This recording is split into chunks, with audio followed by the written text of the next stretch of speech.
आइए मिलते हैं चाणक्य अकेडमी में। आप सबका स्वागत है। चलिए आज स्टार्ट करेंगे हम लोग आपके सिलेबस का जो बायो पार्ट में आता है, कुछ भी चीजें हैं ना, तो बायो से हम शुरुआत करेंगे। चलिए अभी पिछले लेक्चर में मैंने आपको बताया कि विज्ञान जो होता है ना, विज्ञान जो होता है वह मूलभूत दो पार्ट में डिवाइड है। जो साइंस है वह मूलभूत दो पार्ट में डिवाइड है। आपको मैंने बता भी दिया था कि पहला तो कौन सा होता है, विज्ञान का जो पार्ट होता है वह क्या होता है। सबसे पहली बात तो वह मूल विज्ञान में आता है, सही है ना। एक पार्ट क्या होता है उसका, मूल विज्ञान। और दूसरा पार्ट क्या होता है भैया, दूसरा पार्ट होता है प्राकृतिक विज्ञान, सही है ना। प्राकृतिक विज्ञान, प्राकृतिक विज्ञान। आपको मैंने बताया कि जो मूल विज्ञान है उस मूल विज्ञान में क्या क्या आता है। एक आता है भौतिकी अर्थात भौतिक विज्ञान, सही है ना, भौतिक विज्ञान। और रसायन विज्ञान, रसायन विज्ञान। उसके बाद यहां पर जो प्राकृतिक विज्ञान होता है इसमें भी दो प्रकार किया जाते हैं। एक होता है जीव विज्ञान और एक होता है वनस्पति विज्ञान, वनस्पति विज्ञान। अब हम लोग जो आज बात करेंगे वह ऐसे टॉपिक पर बात करेंगे जो आपके ईवीएस से भी रिलेट रहता है और जीएस से भी रिलेट करता है ना। वो कौन सा पार्ट होगा, आपका जीव विज्ञान वाला, सही है ना। जो जीव विज्ञान का पार्ट रहेगा वो ईवीएस से में भी आएगा और साइंस जीएस में भी आएगा। तो ऐसे पार्ट को हम लोग टच करके चल रहे हैं। तो अब देखिए भैया, अब बात ये हो जाएगा कि जो जीव विज्ञान है ना, जीव विज्ञान है उसको जीव विज्ञान भी कहा जाता है और जंतु विज्ञान भी कहते हैं उसी को, है ना। बल्कि हम तो ये कह रहे हैं कि जीव विज्ञान में ही दो पार्ट यहाँ पे कर लिया जाता है। एक को जंतु नाम दे दिया जाता है और दूसरे का वनस्पति नाम दे दिया जाता है, सही है ना। यही तो सही है। तो ये जीव विज्ञान कब था और जीव विज्ञान जंतु विज्ञान कैसे बना, इसको हम थोड़ी सी बात पहले कर लेते हैं, ठीक है ना। क्योंकि देखिए सबसे पहले अगर मौलिक चीजों को नहीं पढ़ते हैं ना तो आने वाली चीजें समझ में नहीं आती। इसको लिखना तो नहीं है ना, इसको लिखना था तो नोट करते रहा करिए, ठीक है ना। समझने के दौरान ना इसे नोट कर लिया करिए, है ना। जैसे किस प्रकार से नोट करना है, नोट करने और समझने में समय नहीं लगाना है ना। जिस प्रकार से जब आप साइकिल बाइक इत्यादि से चल रहे होते हैं और सामने जब ब्रेकर आता है तो आप दिमाग में ये नहीं सोचते हैं कि हमको अब क्या दिमाग आपका आदेश दा चलो ब्रेक लगा ही लो, ऐसे करते हो क्या, नहीं, है ना। ऐसा नहीं होता है। वो सामने ब्रेकर देखा नहीं कि हमारा तुरंत जो है पैर ब्रेक में जाएगा, हाँ ब्रेक लगाना चाहिए, सही है ना। ऐसा लगता है कि यह काम पैर के ही द्वारा हो रहा है जबकि होता तो वास्तविक में दिमाग के द्वारा है। तो कहने का तात्पर्य क्या है कि उसमें दिमाग के सोचने में और पैर के वहां पहुंचने में समय नहीं लगता है ना। दिमाग ने केवल आंख ने देखा नहीं कि तुरंत पैर के पास प्रतिक्रिया पहुंच जाएगी, ब्रेक दबाना है। तो इसी प्रकार से इतना ही टाइम लगना चाहिए आपके समझने में और लिखने में, इतना ही टाइम लगना चाहिए। मतलब क्या हुआ, हमने समझाया उधर लिख लिया, आपने पता नहीं चला कि लिख भी लिया कि नहीं लिखा। चलिए आते हैं आगे। अब हम लोग देखेंगे कि जीव विज्ञान कैसे आया और कौन इसके प्रचारक थे, किस प्रकार से ये इस यूनिवर्स में आया। इसको अब हम मिटा दे रहे हैं। देखिए भैया, तो जीव विज्ञान मतलब क्या हुआ, सबसे पहले इसके अंतर्गत जीवधारियों का अध्ययन किया जाता था। सबसे पहले इसके अंतर्गत जीवधारियों का अध्ययन किया जाता था और इसके अध्ययन करता थे अरस्तु। कौन थे, अरस्तु। अरस्तु आप लोग जानते ही हैं, है ना। अरस्तु एक यूनान, है ना, यूनान के जो है प्रसिद्ध दार्शनिक रहे हैं। और ये भी आप लोग जानते हैं कि यूनान की धरती बहुत से दार्शनिकों को जन्म दी है। विज्ञान के पितामह, मैथ के पितामह थेल्स वहीं के थे, आप लोग जानते ही हैं, है ना। थेल्स, प्लेटो, अरस्तु, है ना। सॉरी, थेल्स के बाद उनको क्या कहते, सुकरात। सुकरात बहुत बड़े ज्ञानी दार्शनिक, बहुत बड़े। तो थेल्स, सुकरात, प्लेटो, है ना, फिर अरस्तु, ये सब वहीं के हैं, है ना। अरस्तु हैं, प्लेटो, सब वहीं के हैं। चलिए आते हैं आगे। तो अरस्तु जो हैं जीव विज्ञान के पिता के रूप में, मतलब फादर के रूप में अधिष्ठित हैं। कहने का मतलब क्या हुआ, तो सबसे पहले ये जो जीवधारियों का अध्ययन या प्राकृतिक क्रियाओं का अध्ययन जो किया जैविक बारे में वो किसने किया? अरस्तु ने किया। तो इसके पितामह कौन माने जाते हैं? अरस्तु माने जाते हैं। तो जीव विज्ञान के जनक कौन है? अरस्तु हैं। जीव विज्ञान के जनक अरस्तु हैं, याद रहेगा ना। चलिए, अब उसके बाद क्या हुआ कि हमारे भारत के एक वैज्ञानिक थे जिन्होंने पौधों के बारे में अपनी राय रखी कि ये पौधे जो होते हैं ना उनमें भी जीवन होता है। उन्होंने केस्कोग्राफ नामक यंत्र बनाया और उसी से पौधों के वाइब्रेशंस को नापा गया। पौधों के वाइब्रेशंस को नापा। आप यहां चले जाइए ना, यहां बैठिए, आगे खाली एकदम, ठीक है ना। पौधों के वाइब्रेशंस को नापा गया। उससे होता क्या है, यहां से क्या निष्कर्ष निकला? यहां से यह निष्कर्ष निकला कि पौधों में भी जीवन होता है। और उस महान वैज्ञानिक का नाम हम आप लोगों के मुख से सुनना चाह रहे हैं। कोई बता सकता है? हाँ सही है, जगदीश चंद्र बसु। सही है ना। जगदीश चंद्र बसु ने केस्कोग्राफ नामक यंत्र बनाया और इससे यह जानकारी मिली कि पौधों में भी वाइब्रेशंस होता है, पौधों में भी जीवन होता है। सही है ना। तो अब यहां से क्रांति एक आ गई कि जब पौधों में जीवन होता है तो पौधों के बारे में भी पढ़ा जाए, ज्ञानार्जन किया जाए। अब यहीं से जीव विज्ञान को दो पार्ट में डिवाइड कर दिया गया। यहीं से जीव विज्ञान को दो पार्ट में डिवाइड कर दिया गया। एक पार्ट बना जंतु विज्ञान। क्या बना भैया? जंतु विज्ञान। एक पार्ट बना जंतु विज्ञान और एक पार्ट बना वनस्पति विज्ञान। वनस्पति विज्ञान। एक बात और ध्यान दीजिएगा, ये जो बायोलॉजी शब्द है यह किसने दिया था? लैमार्क ने। ठीक है ना, याद रखिएगा। इसको लैमार्क ने बताया था कि बायोलॉजी शब्द होता है ऐसा। चलिए, अब ये बताइए, यहां से दो पार्ट बन गया। जंतु में किसका अध्ययन किया गया? एनिमल का अध्ययन किया गया। हम सब इसी में आते हैं, एनिमल में ही आते हैं। आप लोग जानते ही हैं, है ना, कि हम सब किस में आते हैं? एनिमल में आते हैं, जानवर में आते हैं। हम नहीं हैं, नहीं मतलब सब लोग हैं, उसमें क्या है। हाँ सभी हैं। कोई ये सोच रहा है कि हम नहीं हैं वो बहुत बड़ा होगा। चलिए, एनिमल, ठीक है ना, एनिमल, हम सब जानवर हैं, मानव नाम के जानवर हैं, मनुष्य नाम के जानवर हैं। चलिए, और वनस्पति में अब देखिए, अब ये जरा सोचिएगा कि जंतु विज्ञान के पापा नहीं मतलब फादर कौन होंगे? कौन होंगे? वही होंगे, है ना, क्योंकि सबसे पहले वनस्पति तो चर्चा में आया नहीं था, केवल जीव विज्ञान था। और उसके बारे में उसके फादर बन चुके थे कौन? अरस्तु। तो जो यहां पर थे वही तो यहां चले आए ना। ये तो अलग से आया अब, है ना, ये तो अलग से आया। तो जो यहां पर जिन पदार्थों का, जिन एनिमल्स का अध्ययन किया जाता था वही एनिमल का अध्ययन यहां पर किया जाने लगा। तो इसके जनक भी कौन होंगे? अरस्तु ही होंगे। इसके भी जनक अरस्तु ही हैं। और इसके कौन है?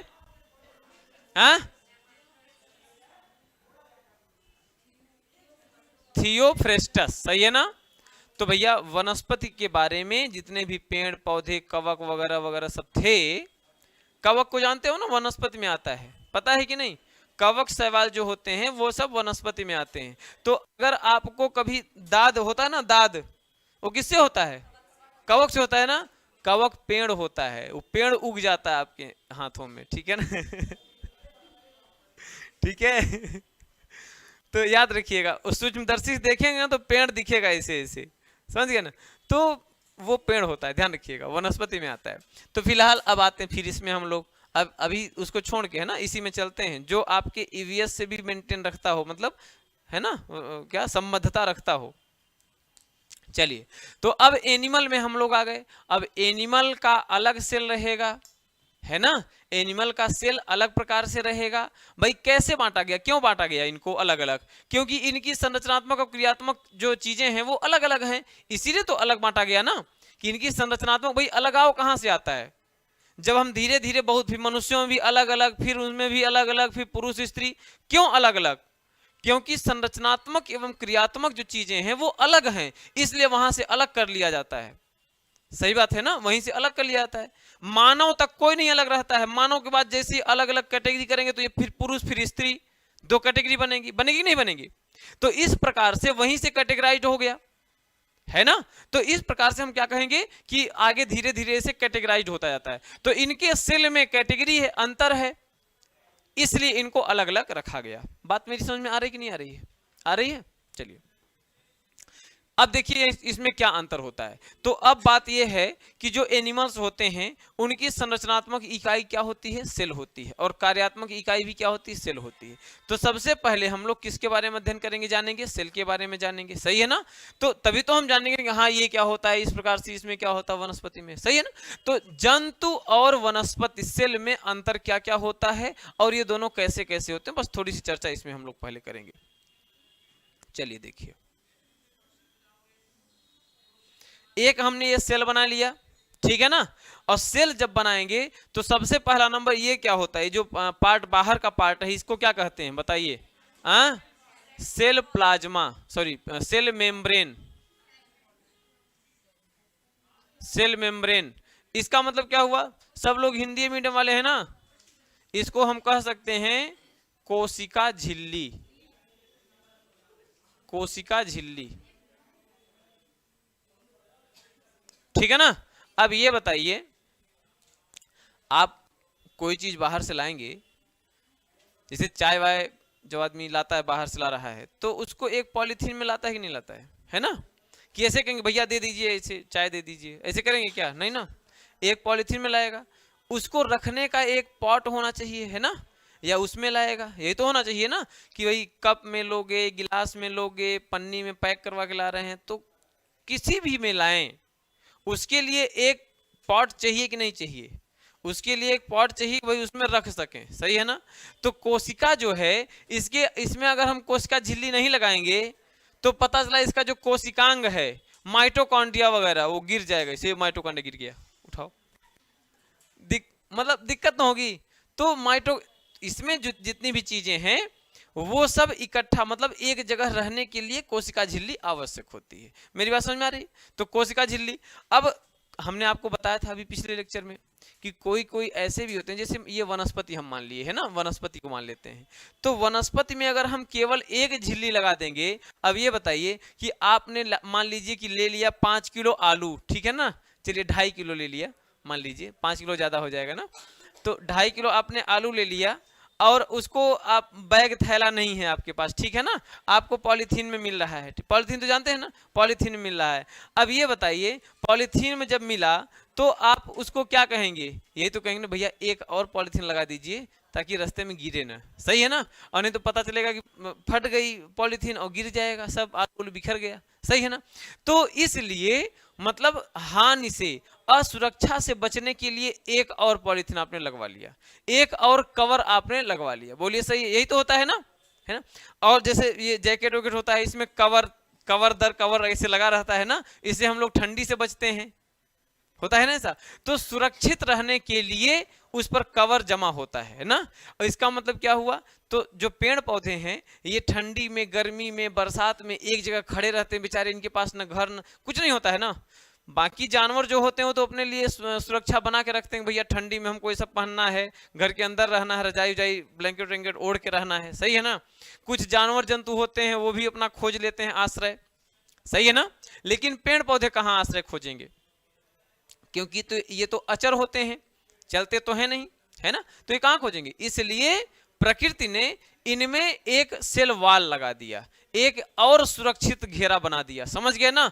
तो याद रखिएगा यहां पर जो एनिमल सेल जो होते हैं इनमें प्लाज्मा मेम्ब्रेन होता है ना, प्लाज्मा मेम्ब्रेन या सेल मेम्ब्रेन, ठीक है ना, याद रखिएगा प्लाज्मा मेम्ब्रेन या सेल मेम्ब्रेन अर्थात कोशिका झिल्ली होती है।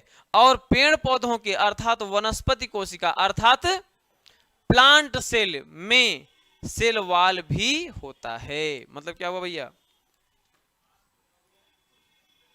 मतलब इसके ऊपर से एक जो है अतिरिक्त वाल लगा रहता है जिसको हम क्या कहते हैं? सेल वाल कहते हैं। और ये जो कोशिका झिल्ली होती है ये किससे मिलकर बनी रहती है? प्रोटीन और लिपिड से मिलकर के बनी रहती है, ठीक है ना, प्रोटीन और लिपिड से मिलकर बनी रहती है। और जो ये सेल वाल होता है ना, यह क्या है? सेल वाल, कोशिका भित्ति। ये क्या है? कोशिका भित्ति। यह किससे बनता है? यह सेल्यूलोज से बनता है, सेल्यूलोज। और सेल्यूलोज आपको हमने बता ही दिया कि सेल्यूलोज किस में होता है, पादपों में होता है, पेड़ पौधों में होता है, जानवरों में नहीं होता है, हम लोगों में नहीं है सेल्यूलोज, ठीक है ना। और सेल्यूलोज पचाने के लिए हमारे पास उपयुक्त सिस्टम भी नहीं है, ठीक है ना। सेल्यूलोज पचाने के लिए जानवरों में होता है, ठीक है ना, याद रखिएगा, जानवरों में होता है सेल्यूलोज पचाने के लिए सिस्टम। अब ये ना सोचिएगा, ये ना कहिएगा कौन से जानवर में, मनुष्य नाम के जानवर में नहीं होता है, ठीक है ना, जो अन्य चौपाए जानवर होते हैं उनमें होता है। चलिए अब हम आते हैं इसके आगे कि इसके अंदर क्या क्या पार्ट होता है, सही है ना। अब थोड़ी सी एक बात और, कोशिका के बारे में जब हम बात कर रहे हैं तो कोशिका के बारे में थोड़ी सी और बात हो जाए। कोशिका पहला नंबर तो क्या होता है, संरचनात्मक और कार्यात्मक इकाई होती है ना। कोशिका क्या होती है, संरचनात्मक और कार्यात्मक इकाई होती है। इसकी खोज किसने किया था, 1665 में रॉबर्ट हुक ने। किसने किया था, रॉबर्ट हुक ने किया था। थोड़ी सी बात ये ध्यान दीजिएगा, रॉबर्ट हुक ने किया था, लेकिन रॉबर्ट हुक जो थे वो मरी हुई कोशिका का देखे थे, ठीक है ना, मृत कोशिका। उसके बाद किसने बताया फिर, ल्यूवेनहॉग, एंटोनी वॉन ल्यूवेनहॉग, ठीक है ना, एंटोनी वॉन ल्यूवेनहॉग, ठीक है ना, ल्यूवेनहॉग, एंटोनी वॉन ल्यूवेनहॉग, ये इन्होंने जीवित कोशिका खोजी, ठीक है ना। उसके बाद स्लाइडेन एवं स्वान ने, स्लाइडेन एवं स्वान, ठीक है ना, स्लाइडेन एवं स्वान ने कोशिका सिद्धांत बताया। क्या बताया, कोशिका सिद्धांत। अब ध्यान दीजिएगा, कोशिका सिद्धांत के अनुसार ना सबसे मुख्य पार्ट क्या होता है कोशिका में। जैसे हम लोग जिंदा है ना, तो क्यों जिंदा है ना, जिंदा है ना, क्यों जिंदा है। अब कहे सर ये सब का पूछने लगे आप जो है क्यों जिंदा है, अरे जिंदा है, जान है, जिंदा है, नहीं जानने का मर जाएंगे, उसमें क्या है, ऐसा नहीं है। न जिंदा रहने पर कोशिका का, अब देखिए ये बताइए, बात को सोचिएगा थोड़ा सा दर्शन के हिसाब से अगर हम सोचें, है ना, हम लोग चलते हैं इलेक्ट्रॉन से, हमारा शरीर इलेक्ट्रॉन से मिलकर बना है, इलेक्ट्रॉन प्रोटॉन न्यूट्रॉन, बोलिए सही है, क्योंकि दुनिया का सबसे सूक्ष्मतम कण तो यही है तीन ना, इलेक्ट्रॉन प्रोटॉन न्यूट्रॉन, बोलिए। इसी के और नीचे है क्वार्क, ठीक है ना, तो क्वार्क से चलते हैं, क्वार्क से हम लोग बने हैं, फिर इलेक्ट्रॉन प्रोटॉन न्यूट्रॉन आया, उससे भी हम लोग बने हैं, है ना, वो बनाया डीएनए, सही है ना। और एक निर्जीव में ले लीजिए, ठीक है ना, एक इसमें पत्थर में या लकड़ी, पत्थर में ले लीजिए आप, निर्जीव, निर्जीव, लकड़ी मृत है, लकड़ी निर्जीव नहीं है, ठीक है ना, याद रखिएगा, लकड़ी मृत है, निर्जीव नहीं है। निर्जीव वह होता है जिसमें पहले से जान नहीं है, ठीक है ना, और मृत वह होता है जिसमें पहले जान था, अभी उसकी प्राण शक्ति निकल गई है, ठीक है ना, उसमें एनर्जी खत्म हो गई उसकी, तो वो क्या बन गया, मृत बन गया, ठीक है ना। और निर्जीव क्या होता है, जिसमें पहले से ही जान न हो। तो पत्थर को ले लेते हैं, हम लोग भी इलेक्ट्रॉन प्रोटॉन न्यूट्रॉन से मिलकर बने हैं, पत्थर भी इलेक्ट्रॉन प्रोटॉन न्यूट्रॉन से मिलकर बना हुआ है, सही है ना। वो इलेक्ट्रॉन प्रोटॉन न्यूट्रॉन फिर हमारे अंदर डीएनए बना, उसके अंदर क्या बना पता नहीं, या जो भी नहीं बनाया डीएनए, सही है ना। तो वो डीएनए कैसे बन गया, क्योंकि इलेक्ट्रॉन प्रोटॉन न्यूट्रॉन तो उसके भी अंदर है और इलेक्ट्रॉन प्रोटॉन न्यूट्रॉन तो हमारे भी अंदर है, फिर हम में ऐसा क्या आ गया कि हम एनर्जी युक्त हो गए, जान युक्त हो गए, और उसमें जान नहीं है। सवाल तो है ना, गंभीर सवाल है, ये चेतना का सवाल है, सही है ना। अब सोचिए पहले कि ऐसा क्या है, तो यही कोशिका सिद्धांत में बताया गया कि हमारे अंदर जो जीवन का मुख्य आधार है ना, वह जानते हो क्या है, अभी बताता हूं, रुक जाओ, अब बताता हूं, रुक जाओ। अब देखिए भैया इधर, अब इसके अंदर क्या क्या होता है पहले हम बना दें, उसके बाद हम ये बताएंगे, ठीक है ना। इसमें हम लाल अंडरलाइन कर ले रहे हैं, ठीक है ना, इसको बताऊंगा अभी। चलिए देखिए, सबसे पहली बात तो हम कोशिका के अंग के बारे में बात कर ले रहे हैं। अब तो कोशिका में जो बड़ा पार्ट होता है वो क्या होता है, न्यूक्लियस होता है, ठीक है ना, सबसे बड़ा पार्ट। और ये भी याद रखिएगा, सबसे ज्यादा क्षेत्र कौन लेता है, अंतःप्रद्रवी जालिका, ठीक है ना, जिसको हम क्या कहते हैं, एंडोप्लाज्मिक रेटिकुलम, वह सबसे ज्यादा जगह घेरता है कोशिका में, ठीक है ना, याद रखिएगा इस बात को। चलिए देखिए, हम लोग बात कर ले रहे हैं, तो सबसे इसमें क्या होता है, न्यूक्लियस हो गया। न्यूक्लियस क्या होता है भैया, इसका केंद्र, मतलब इसकी जान, मतलब इसका माइंड, इसका कंट्रोलर, ठीक है ना, कोशिका का कंट्रोलर कौन है, न्यूक्लियस है, नाभिक जिसको हम कहते हैं। उसके बाद बहुत सारा पार्ट पाया जाता है इसमें, जैसे एक तो हो गया भैया माइटोकॉन्ड्रिया, एक हो गया vacuoles, Golgi body, endoplasmic reticulum, ribosome इसी में होता है हालांकि, लाइसोसोम, ठीक है ना, प्लास्टिड, बहुत सारे चीज होते हैं। आई बात समझ में? अब देखिए मैं एक एक को बता रहा हूं, ठीक है ना। और अब ये बताइए, अच्छा हाँ यहीं पर पहले इसको भी ध्यान देना है हमें। इतना हो गया ना। अब ये बताइए, मान लीजिए एक बाल्टी है, ठीक है ना, एक बाल्टी है, उसमें ना आप कटोरी, चम्मच, लोटा और गिलास सब डाल दिए, ठीक है ना, सब डाल दिए उसी में। और उसको लेके अगर दौड़ेंगे या चलेंगे तो क्या होगा, वो इधर उधर बोलेगा कि नहीं बोलेगा, खनन खन होगा कि नहीं होगा, होगा ना। अब ये बताइए, अगर मान लीजिए उसी में हम कांच का एक बर्तन रख देंगे तो क्या होगा, टूट जाएगा ना, है ना। अब ये बताइए, अगर मान लीजिए सब इतने पर हैं, अब मान लीजिए कोई आके लड़ गया लाइसोसोम से, ठीक है ना, कोई आके लड़ गया लाइसोसोम से। लाइसोसोमा बहुत खराब इंसान, मतलब वो है यहाँ पर तत्व, ठीक है ना, बहुत भयंकर, मतलब बहुत ज्यादा हानिकारक, जिसको हम कहते हैं खतरनाक, जिसको हम कह सकते हैं, समझ गए ना, बहुत भयंकर खतरनाक है। अगर ये अपने अंदर से थोड़ा इंजेक्शन लगा दिया किसी को ना तो मर जाएगा, अगर खुद फट गया ना तो पूरी कोशिका मर जाएगी, समझ गए ना। तो इससे सब डरते रहते हैं, इसके पास कोई नहीं जाता है, सही है ना। अब ये बताइए, तब अगर सबको एक साथ हम रख दिए और दौड़े मान लीजिए, तो एक लाइसोसोम टकरा गया, और जहां का लाइसोसोम टकराएगा भैया वो गिर जाएगा। दौड़ रहे हैं, गिर रहा है हमारा शरीर, इधर से कुछ न कुछ गिर रहा है, ऐसा होता है क्या, नहीं होता है ना। इसका मतलब क्या हुआ कि इसमें कुछ ऐसा चीज भरा हुआ है जो कि लड़ने नहीं दे रहा है, सही है ना, इसमें ऐसा कुछ भरा हुआ है जो लड़ने नहीं दे रहा है। अब ये बताइए, अगर उस बाल्टी में आप शहद भर लीजिए, ठीक है ना, गिलास, लोटा, थाली, थाली नहीं, कटोरी, चम्मच उसी में है, सब धुल के रखिएगा, ठीक है ना। बाद में जिससे शहद, उसमें शहद डाल लीजिए, उसको लाइए फिर मेरे पास, मतलब मुझको दे दीजिए, हाँ चलिए तो अब वो क्या होगा बताइए, क्या उस समय भी ये बोलेगा या बजेगा, नहीं, नहीं होगा ना, मतलब एक दूसरे से आवाज नहीं, एक दूसरे से टच नहीं होंगे, सही है ना। जिसको जहां पे आप डाल देंगे ना वहीं पे रहा आएगा, सही है ना, इधर उधर थोड़ा सा इधर हो सकता है फिलहाल। तो इसलिए इसके अंदर एक लिक्विड भरा रहता है, ठीक है ना, इसके अंदर एक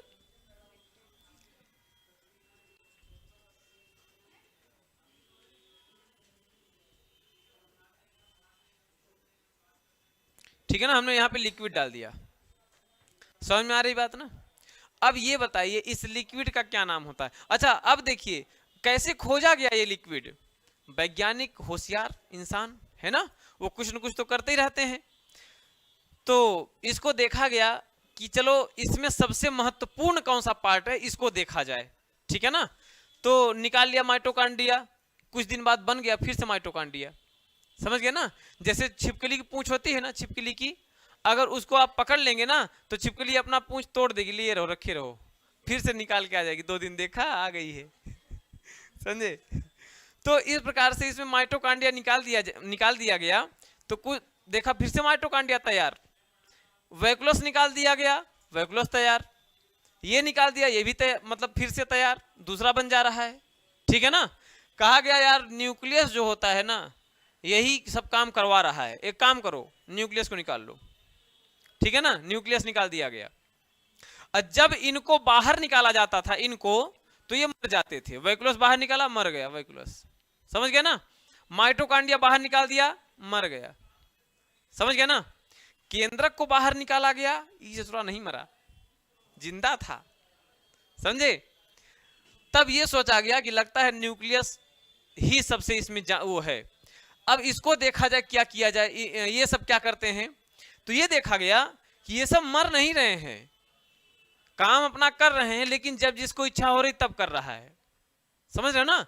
मतलब कोई गाइडेंस, कोई संचालन करने वाला नहीं मिल रहा है, कोई इनको संचालित नहीं कर रहा है, बाकी ये जिंदा हैं, टहल रहे हैं खूब बढ़िया मजे से, कोई दिक्कत नहीं है इनमें, मतलब क्या कोशिका मरी नहीं, सही है ना। मतलब इसमें जो मुख्य पार्ट है अभी है, समझ में आ रही मेरी बात कि नहीं आ रही है। अब इसके बाद क्या किया गया, तब तक मैं एक सिरेंज लेके आता, कहता हटो हटो हटो सब लोग हट जाओ हम बताते हैं। वो सिरेंज इसमें डाल के निकाल लिया ऐसे, समझे, पूरा ये जीव द्रव्य निकाल लिया। अब जब जीव द्रव्य निकल गया तब सब मर गए ऐसे करके, एकदम समझ गए ना, सब मर गए। तब आया उसमें ओ माय गॉड, सबसे मुख्य तो ये पार्ट है जिसका नाम क्या है, कोशिका द्रव। जिसका नाम क्या है, कोशिका द्रव, ठीक है ना, कोशिका। अब कुछ लोग सोच रहे होंगे अरे जीव द्रव्य होता कोशिका तो कहां से आ गया, सोच रहे हो ना, हम सबका सोच जान जाते हैं, ठीक है। चलिए अब बात ये है कि इधर देखा ये भी टहल रहा था अपने, बिल्कुल एकदम समझ गए ना, ये मरा नहीं था, इसमें भी वही क्रियाकलाप रट इसमें भी करते हैं, इसमें भी इंजेक्शन डाल के निकाल लिया, इसका भी सब देखा, अंदर जितने भी डीएनए फीएनए थे सब मरमुरा गए एकदम, समझे। तब कहा गया गुरु इसमें दो चीज हैं, एक तो कोशिका का द्रव और एक केंद्रक का द्रव, समझ गए कि नहीं समझे, एक केंद्रक का द्रव, यही दोनों मुख्य हैं, और तो कुछ इसमें मुख्य है ही नहीं है, समझ गए ना। अब इन दोनों को मिला करके क्या नाम दे दिया गया, जीव द्रव या जीव द्रव्य, समझे कि नहीं समझे। और यही कोशिका सिद्धांत कहता है कि जो जीवन का आधार है, जीवन का आधार वह है, जीवन का आधार क्या है, कोशिका द्रव्य है, जीव द्रव्य, ठीक है ना, जीवन का आधार जीव द्रव्य है, ये कोशिका सिद्धांत के अनुसार है। बात मेरी समझ में आ रही है कि नहीं आ रही है। कोशिका सिद्धांत के अनुसार जो जीवन का आधार है वह क्या है, जीव द्रव्य है। तो अब आप ये बताइए कि क्या निर्जीव में जीव द्रव्य होगा, नहीं होगा, नहीं तो वो भी जिंदा होता हम लोग जैसा, ठीक है ना, उसमें जीव द्रव्य नहीं होता है, ठीक है ना। हाँ मैं साथ में ना करूं ऐसे, है ना। चलिए तो क्लियर हुई इतनी बात ना। अब आगे देखिए, एक एक कोशिकांग की बात मैं कर रहा हूं, ठीक है। चलिए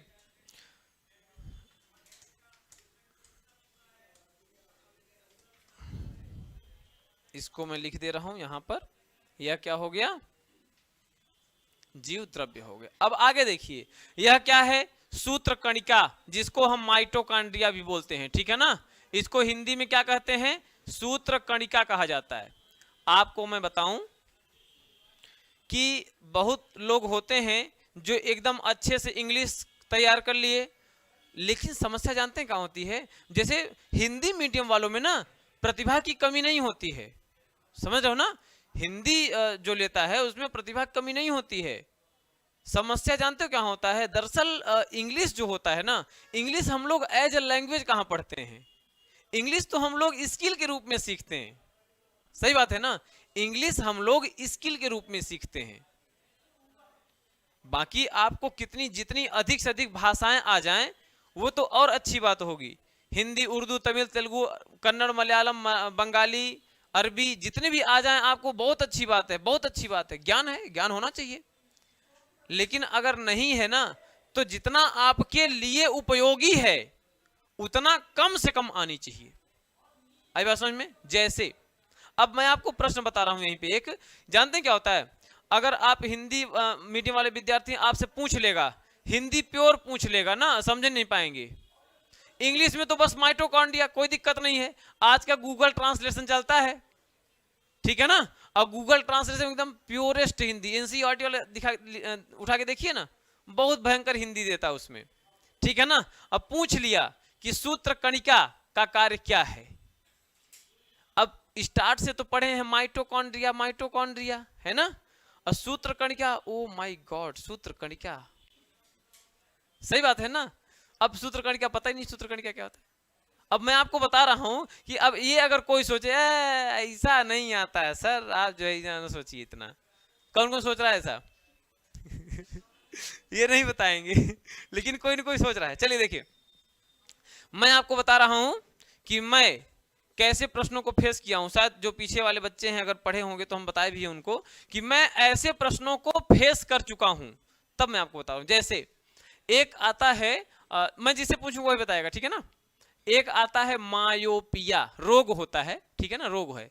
मायोपिया किससे संबंधित है, प्रश्न यही था, मायोपिया किससे संबंधित है।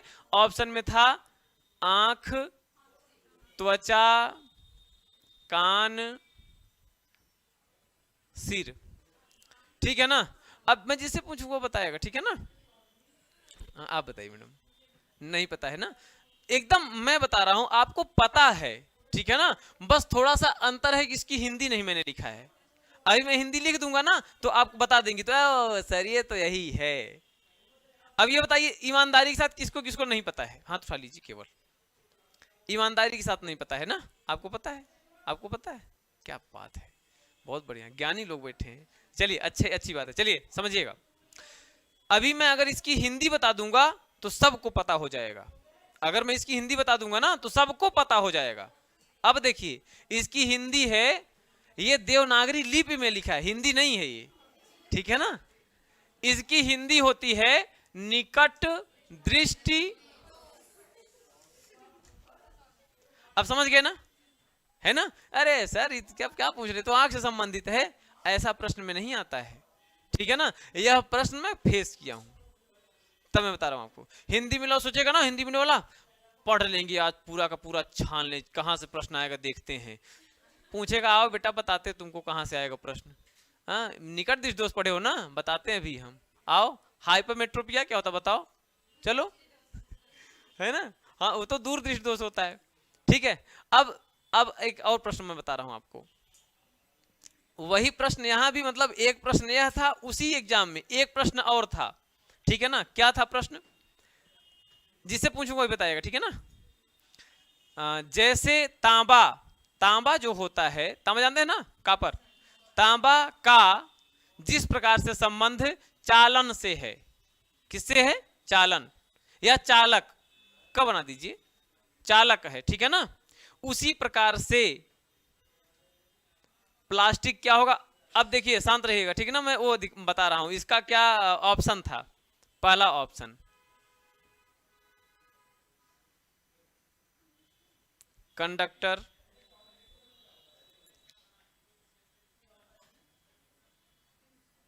इंसुलेटर,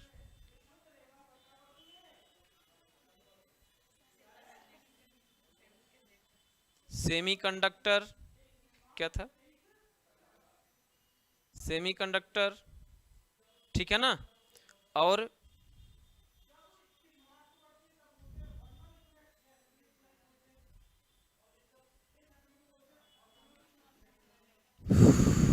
बढ़िया है। हाँ जी, आप ही बताइए, इसको भी बताइए, नहीं आता है ना, मतलब आ रहा, मुझे पता कि आता है, मुझे पता है कि सबको आता है, ठीक है ना, बस भ्रमित हुए हैं, केवल भ्रमित हुए हैं आप लोग, सही है ना। अब अगर ये सोच लीजिए कहां से देगा प्रश्न, हम जानते हैं तांबा अगर चालक है तो प्लास्टिक कुचालक है, जानते हैं ना हम, बताइए, जानते ही नहीं जानते हैं कि अगर तांबा चालक है तो प्लास्टिक कुचालक है। अब दे दिया ये एल ले आओ, है ना। तो क्या क्या होगा, इंसुलेटर होगा। कंडक्टर का मतलब होता है चालक, सुचालक, ठीक है ना। इंसुलेटर का मतलब होता है कुचालक, ठीक है। सेमी कंडक्टर का मतलब होता है अर्धचालक, सिलिकॉन, है ना, सिलिकॉन आर्सेनिक। और नॉन मेटल का होता है अधातु। भैया प्लास्टिक अधातु तो होता है, ये तो है, लेकिन यहां बोला ना कि जिस प्रकार चालक है तो ये क्या होगा, कुचालक होगा। अगर ये कहता है कि जिस प्रकार मेटल है, धातु है, तब इसका उत्तर नॉन मेटल होता, सही है ना। तो प्रश्न ऐसे आते हैं, आई बात समझ में ना। इसलिए आपको हिंदी और इंग्लिश दोनों में उसको अच्छे तरीके से समझना और पढ़ना होगा, अगर आपको अच्छे से एग्जाम में क्वालिफाई करना है तो, ठीक है ना। चलिए, तो अब हम इसको जो है, हाँ आगे देखिए। तो अब इसमें क्या क्या है, ये सूत्र कणिका है जिसको हम लोग क्या कहते हैं, माइटोकॉन्ड्रिया कहते हैं, याद रहेगा ना, एम लिखा हूं मैं, माइटोकॉन्ड्रिया। चलिए यहां मैं लिख देता हूं माइटोकॉन्ड्रिया। अब एक एक करके मैं इसका कार्य प्रणाली भी बताते चलूंगा, ठीक है ना। इसको हम मिटा दें ना, इसको मिटा दें, चलिए।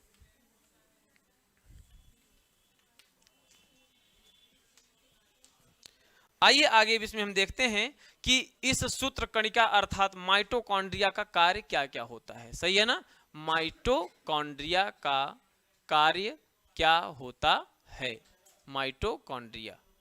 चलिए भैया, सबसे पहला कार्य इसका होता है आंतरिक श्वसन, हम आपको बता दिए हैं, शायद इसको पिछले वाले लेक्चर में भी मैंने बताया कि इसका मुख्य कार्य क्या होता है, आंतरिक श्वसन, ऊर्जा का निर्माण, सही है ना, आंतरिक श्वसन, ऊर्जा का निर्माण, ऊर्जा का निर्माण, ऊर्जा मतलब ग्लूकोज, सही है ना, ऊर्जा का निर्माण या ग्लूकोज का निर्माण। हमने आपको बताया कि यह 38 एटीपी बनाता है। एक जब ये ऑक्सीजन लेता है, हमने आपको क्या बताया था कि भैया फेफड़ा हमारा क्या होता है, फेफड़ा एक प्रकार की टंकी है, फेफड़ा और कुछ नहीं, एक प्रकार की टंकी है।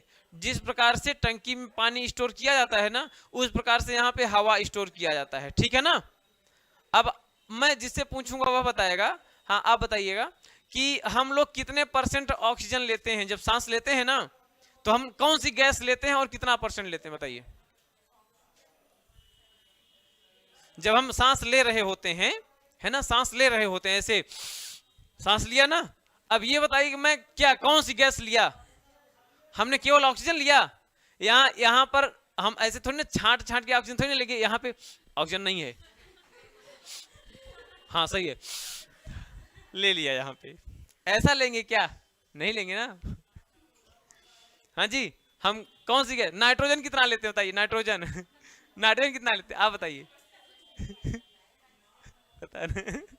देखिए भैया ऐसा है कि जब हम सांस ले रहे होते हैं तो हम वायुमंडल में ले रहे होते हैं ना, और उस समय पर हम उस गैस को उतना ही लेते हैं जितना वायुमंडल में विद्यमान रहती है।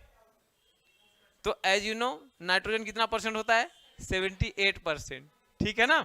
तो हम लोग जो गैस ले रहे हैं ना, ऐसे सांस हो गया ये, और निकालिए ये उच्छ्वास, ये श्वास उच्छ्वास मिला करके एक श्वासोच्छ्वास हुआ, सही है ना। लेकिन श्वसन कहाँ होता है, माइटोकॉन्ड्रिया में, श्वसन यहाँ नहीं होता है, ये तो टंकी है, सही है ना। फेफड़ा क्या क्या, फेफड़े, सांस हमारी फेफड़े में गई, फिर कहीं बॉडी में नहीं गई, जा रहा है, माइटोकॉन्ड्रिया प्रतीक्षा में है ऑक्सीजन के, सही है ना। प्रत्येक माइटोकॉन्ड्रिया ऑक्सीजन लेती है तभी ऊर्जा का निर्माण करेगी। आप लोग क्या यह बात सोचे हैं कभी कि हॉर्स पावर ही क्यों आता है।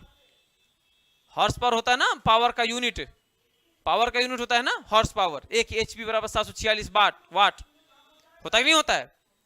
तो हॉर्स पावर क्यों लिया गया, बल में तो हाथी को देखो, एलिफेंट पावर लेना चाहिए।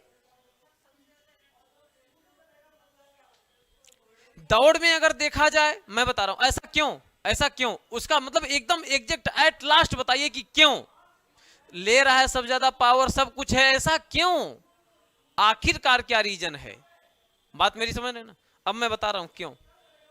देखिए ऐसा है, हमारे यहां से हमको न्यूट्रिशन मिले आंत से, सही है ना, कि भाई जो हमने विटामिन लिया वो सब मिला, और हमको मिलता है यहां ऑक्सीजन। और भाई साहब ये बता दें कि अगर ऑक्सीजन नहीं रहेगा तो आपके अंदर कितनी भी ऊर्जा रहे किसी काम की नहीं है। आई बात समझ में ना, किसी काम की नहीं है।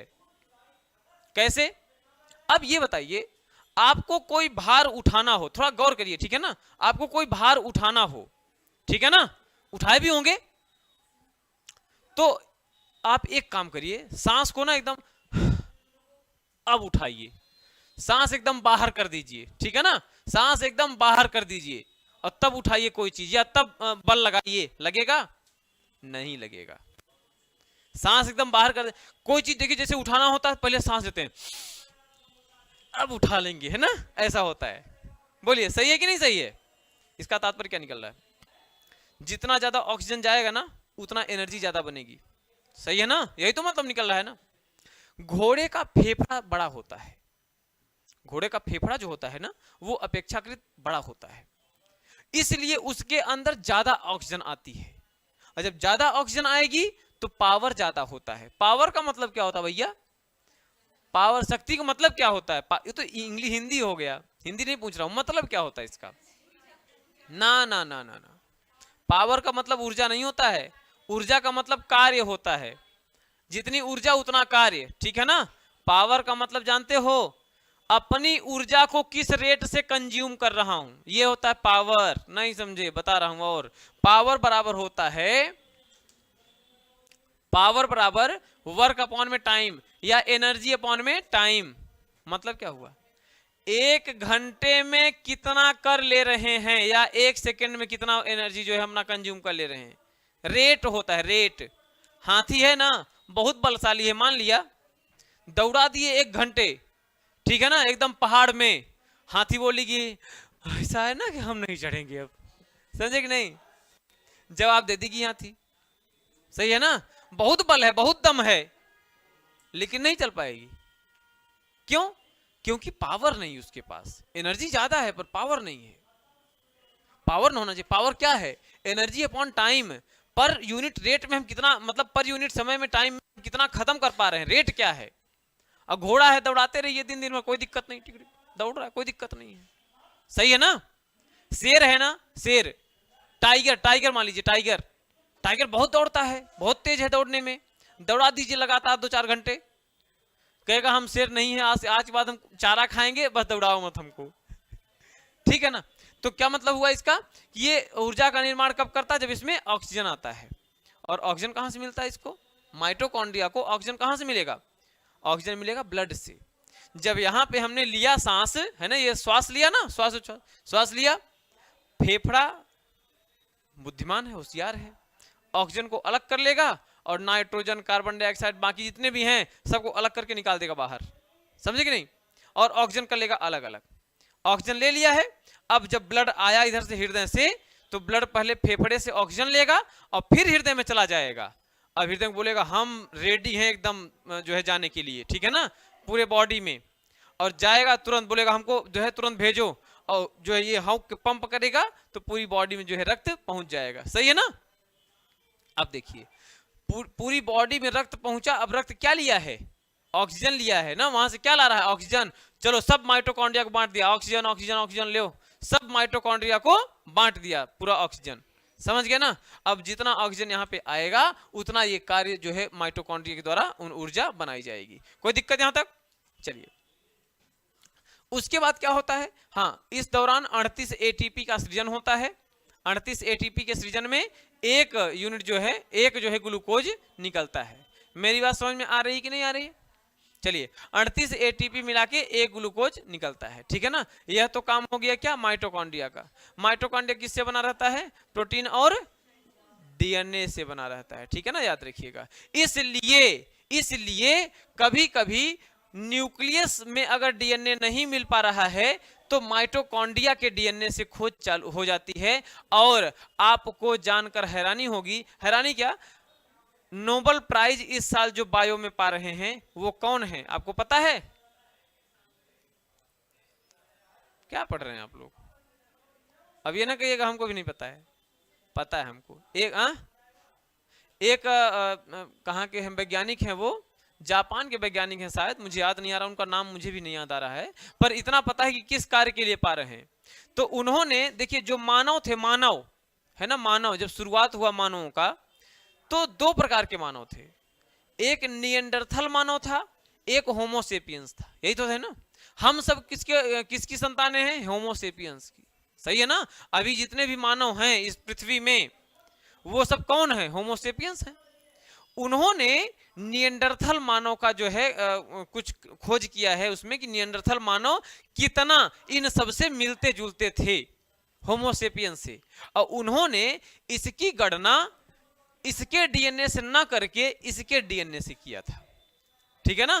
तो इस साल का जो बायो में नोबेल प्राइज मिल रहा है वो उनको जा रहा है।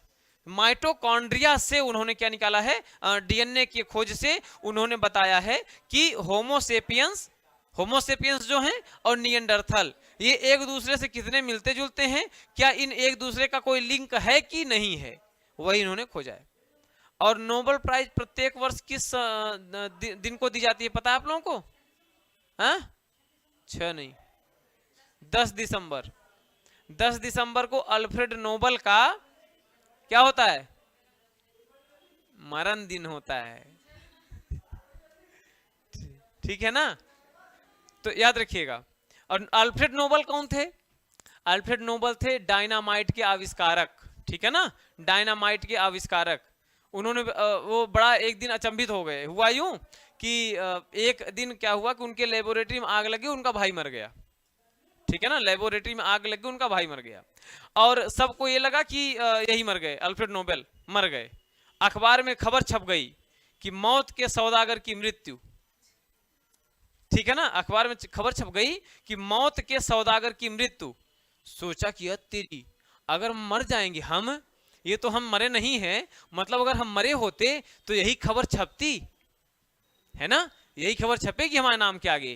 अरे बाप रे, उन्होंने पूरा अपना जितना भी मतलब धन था, पूरा धन एक बैंक में, स्वीडिश जहाँ किए थे जी ये अल्फ्रेड नोबेल, वहां के बैंक में रखवा दिया, ठीक है ना, और बाद में वो यूएन को समर्पित हो गया।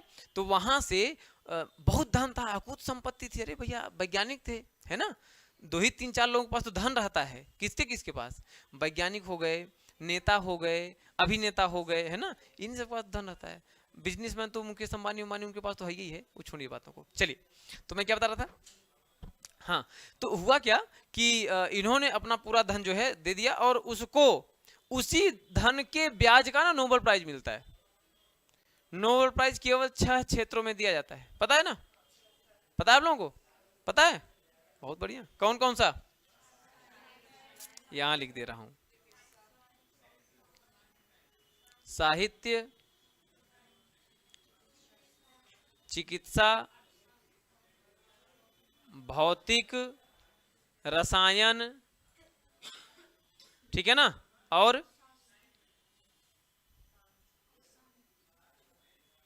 अर्थशास्त्र और शांति, सही है ना, पीस, सही है ना, इन्हीं 6 क्षेत्रों में दिया जाता है नोबेल प्राइज, ठीक है ना, केवल 6 सेक्टर्स में। हमारे यहाँ सबसे पहले अगर जो पाने वाले थे वो कौन थे, सबसे पहले रविन्द्रनाथ टैगोर, किस में पाए थे, साहित्य में, सही है ना, साहित्य में पाए थे। उसके बाद एशिया के प्रथम वैज्ञानिक, विज्ञान में, भौतिकी में पाने वाला कौन था, एशिया में प्रथम विज्ञान में पाने वाला, भौतिक विज्ञान में सर सीवी रमन, याद रखिएगा, ठीक है ना, एशिया में भौतिक विज्ञान में प्रथम पाने वाला सर सीवी रमन, ठीक है ना। उसके बाद तो फिर धीरे धीरे होने लगा, और चलिए आते हैं इसमें, क्योंकि वो बहुत ज्यादा फिर विस्तार से हो जाएगा ना, आप लोगों को बोर भी लगने लगता होगा ना। चलिए देखिए आगे, उसके बाद क्या है इसमें, एक ग्लूकोज बनता। अब आते हैं वैकुलस में। वैकुलस को हम हिंदी में कहते हैं रसधानी, क्या कहते हैं, रसधानी, ठीक है ना, वैकुलस रसधानी। इसका काम क्या होता है, यह जैसे कुछ लोग कहते हैं ना कि शरीर में पानी है ना, तो पानी का भंडारण करता है, पानी का भंडारण करता है ये, ठीक है ना। तो जब ज्यादा भंडारण कर लेगा तो फिर दिक्कत हो जाएगी, कोशिका फूल जाएंगी, सही ना, कोशिकाएं फूल जाएंगी, इसीलिए इसको उचित मात्रा में पानी का भंडारण करना चाहिए ना। और उसके लिए हमको क्या करना चाहिए, उसके लिए हमको अपने शरीर से मेहनत करके पानी को निकालना चाहिए, सही है ना, पसीने को निकालना चाहिए, आई बात समझ में। उसके बाद ये रसधानी पानी स्टोर करता है, ठीक है ना। अब ये बताइए एक प्रश्न यहाँ पर कि पानी जो होती है या रसधानी जो होती है वह किसको जरूरत ज्यादा होगी, पेड़ पौधों या हमको, पेड़ पौधों को कि हमको, पेड़ पौधों को ना। काहे, हम लोगों को भैया प्यास लगेगी तो हम लोग पानी पी लेंगे, सही है ना, लेकिन पेड़ पौधे कहाँ जाएंगे, इसलिए उनकी बड़ी होती है, तो आवश्यक पानी बरसात के साथ में ना खींच के रख लेते हैं, ठीक है ना, जिससे गर्मी आए तो दिक्कत का सामना ना करना पड़े, समझ गया ना। तो इस प्रकार से वैकुलस हो गया। ये है गोल्जी बॉडी, जिसकी खोज किया था कैमिलो गोल्जी ने, ठीक है ना, किसने किया था, कैमिलो गोल्जी ने। और ये क्या काम करता है, गोल्जी बॉडी क्या काम करता है, ये शरीर के एक जगह की एनर्जी को दूसरे जगह ट्रांसफर करता है। जैसे मैं पढ़ा रहा हूं, अब पढ़ाते वक्त हमको चाहिए ऊर्जा मुंह में ज्यादा, है ना, पैर में कम, पेट में कम, बोलो सही है कि नहीं, यहाँ कम ऊर्जा हमको चाहिए अभी फिलहाल में, फिलहाल हमें हमारे मुंह में और हाथों में एक्सप्रेशन के लिए ऊर्जा ज्यादा चाहिए। इसलिए अन्य जगह के जो गोल्जी बॉडी हैं वो सब सक्रिय होंगे, कहेंगे चल चल चल चल, चल वहां पे ऊर्जा की आवश्यकता ज्यादा है, चलो चलो, तो ऊर्जा लेगा, पूरा ऊर्जा लाके यहाँ पे देगा, है ना। अब ये बताइए कि नहीं तो ऐसा क्यों होता, आप लोग देखिए ना, कभी अगर मुंह से बोलिए 1 घंटे 2 घंटे बोल दीजिए लगातार ना, तो आप थक जाएंगे ना। काहे थक गए भैया, क्या ये पैर ऊर्जा का काम कर रहा है क्या, नहीं ना, हाथ काम कर रहा है क्या, नहीं ना, पेट काम कर रहा है क्या, नहीं, तो थक क्यों गए, अरे भैया वहां की एनर्जी यहाँ आ गई है, गोल्जी बॉडी ना वहां की एनर्जी ले लिया है, समझ गए ना। आगे क्या है, एंडोप्लाज्मी रेटिकुलम, ये ना पूरी कोशिका में फैला रहता है, ये क्या है, अंतः प्रद्रवी जालिका है, ये पूरी कोशिका में फैला रहता है ऐसे पिलर बना के, समझ गया ना, पिलर मतलब शाखा टाइप का फैला रहता है। मेरी बात समझ में आ रही ना, ये शाखा टाइप फैला रहता है। और इसमें दो टाइप के रहते हैं, एक तो स्मूथ होता है, ठीक है ना, स्मूथ होता है, और एक जो होता है रफ होता है। एक स्मूथ होता है एक पार्ट, और इसका एक पार्ट रफ होता है। जो स्मूथ होता है वहां फैट बनता है, फैट का पाचन मतलब बन रहा होता है, पाचन होता है। और जहां पर रफ होता है वहां प्रोटीन का संश्लेषण होता है। किसका? प्रोटीन का संश्लेषण होता है। और इसी रफ वाले पार्ट को जो रफ करता है उस एक पार्टिकल को हम राइबोसोम कहते हैं। उस एक पार्टिकल को हम क्या कहते हैं? राइबोसोम कहते हैं।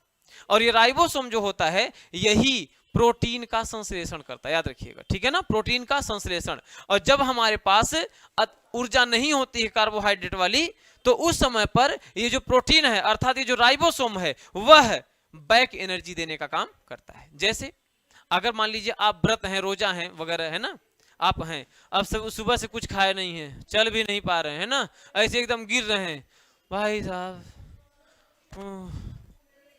कुछ नहीं है मतलब, ठीक है ना, पेट में एकदम बोल नहीं पा रहे हैं। अब पता चला आप रास्ते में जा रहे हैं और सांड खदेड़ लिया अब क्या करेंगे बताइए? अरे बाप रे, तुरंत भागेंगे, है ना। अब एनर्जी कहां से आ गई? अभी तो बोल नहीं पा रहे थे। वही एनर्जी देगा राइबोसोम, ठीक है ना, बैक एनर्जी, लेटेंट ऊर्जा जिसको हम कहते हैं, गुप्त ऊर्जा, ठीक है ना, लेटेंट एनर्जी। ये कौन देता है? राइबोसोम दे रहा है। हमारे पास कार्बोहाइड्रेट नहीं है, इंस्टेंट एनर्जी नहीं हो पा रही है, ठीक है ना, तो नॉर्मल कार्य के लिए बोल नहीं पा रहे हैं भैया, शांत रहो भी, होता है ना ऐसा। लेकिन खदेड़ लिया उधर देखकर, बाप रे भागो जल्दी से, तो मतलब क्या, कौन एनर्जी दिया? एनर्जी कहां से आई? प्रोटीन ने दिया ना हमको, राइबोसोम ने दिया है, ठीक है। चलिए आगे देखते हैं। लाइसोसोम क्या कर? लाइसोसोम को आत्महत्या की थैली कहते हैं। इसके अंदर एक होता है एंजाइम जिसको हम कहते हैं हाइड्रोलिटिक एंजाइम। क्या कहते हैं? हाइड्रोलिटिक एंजाइम, जल अपघटक एंजाइम। ये करता क्या है? अगर थोड़ा सा किसी में पड़ गया ना तो उसको जला के राख कर देगा, समझ गया ना, थोड़ा सा किसी में पड़ गया जला के राख। अगर मान लीजिए कोई भी इसमें अपना काम नहीं करेगा, ठीक है ना, कोई भी अगर अपना काम इसमें नहीं करेगा तो ये एक दो बार निर्देश देगा, बेटा कर लो काम, कर लो कर लो कर लो, तो नहीं मानेगा, नहीं करेंगे, हम नहीं, तबीयत नहीं से नहीं करेंगे, हमारी मांगे पूरी हो, धरना, समझ गया ना। अगर देने लगे ये तुरंत जाएगा इसके पास, लाइसोसोम के पास, और कहेगा ए इसको देखो काम नहीं कर रहा है, ठीक है ना, कहता बुलाओ, जब कहेगा नहीं जाएगा तो ये खुद ही सट जाता है। अगर मान लो ये है ना, ये खुद ही सट जाएगा, लाइसोसोम यहाँ जाएगा, सट जाएगा इससे, ये मान लो काम नहीं कर रहा है गॉल्जी बॉडी, समझ गया ना, आगे सट जाएगा। काहे काम नहीं कर रहे हो? कहता नहीं करेंगे, कहता अच्छा, निकालेगा अपने अंदर से हाइड्रोलिटिक एंजाइम और छिड़क देगा, सब मर जाएंगे तुरंत, समझे। और अगर कभी कभी ना सब अपना काम नहीं करते हैं, सब बैठ के धरना प्रदर्शन नहीं करेंगे, हमारी मांगे पूरी हो, काम नहीं होगा, जब तक मांग नहीं तब तक काम नहीं, समझ गया ना। अब क्या करेगा? ये लाइसोसोम कहेगा हम फट जाएंगे, ठीक है ना, तो यही तुरंत ब्लास्ट हो जाता, फट जाता है, समझ गए। और जब फट जाएगा तो पूरी कोशिका, न्यूक्लियस में सब मर जाएंगे, इसी में ये सब क्या मर जाएंगे, ठीक है ना। और तब उसके लिए अब देखो और भी होता है, कभी कभी कोई अगर हुमच के मार दिया यहाँ पे तो काला हो जाता है हो जाता है ना काला, क्यों? क्योंकि वहां का लाइसोसोम फट जाता है, समझ गया ना। और जब लाइसोसोम फट जाएगा तो पूरी कोशिका नष्ट हो जाएगी ना, तो उसको फिर क्या करेंगे, अगल बगल की कोशिकाएं आएंगी, थोड़ा थोड़ा अपना लाइसोसोम छिड़क के उसको फिर से नई ताजी हरी बना देती हैं, समझ गया ना। मिलते हैं अगले दिन, आज इतना ही काफी है ना, आज इतना ही, मिलते हैं अगले दिन इसी जगह इसी समय, तब तक के लिए नमस्कार। बंद करो।